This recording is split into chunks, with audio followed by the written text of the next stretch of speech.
In recent years, the U.S. economy has been in a relatively stable state without significant contraction or recession.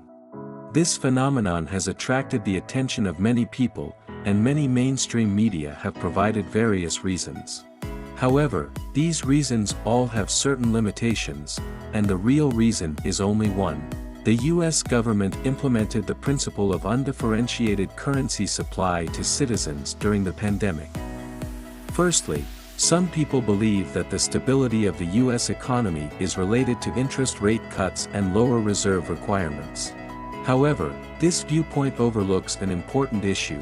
If no one buys these products, then it is useless for manufacturers to produce at any low cost. Therefore, only when people have enough money in their hands can the circulation of goods and economic stability be guaranteed. According to the data released by the United States Department of Commerce, in the second quarter of 2020, the U.S. real gross domestic product, GDP, fell by 31.4% at an annual rate, the largest decline in history. But in the third quarter of 2020, the U.S. economy grew at an annual rate of 33.1%, achieving a V-shaped reversal. This is thanks to the U.S. government's implementation of the principle of undifferentiated currency allocation to citizens during the pandemic. In the second quarter of 2020, the U.S. government distributed approximately $3 trillion in relief funds to the public, which were used to pay for household medical expenses, support corporate wages, increase consumption, and invest in the stock market.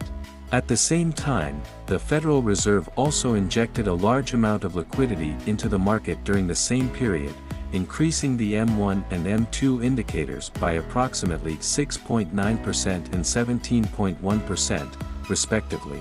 Although these measures have led to an increase in inflation rates, they have also promoted economic recovery and growth. Of course, the quantity and logic of issuing currency also need to be discussed. The amount of money that can be released into the hands of the public every year needs to be maintained within the productivity growth of that year. In summary, the reason why the U.S. economy will not shrink or decline is not due to measures such as interest rate cuts or reserve ratio reductions, but rather the U.S. government's implementation of the principle of undifferentiated currency supply to citizens during the pandemic. Although this monetary policy has led to some inflation, it has also flattened the wealth gap in society, allowing the circulation of most essential goods to remain stable.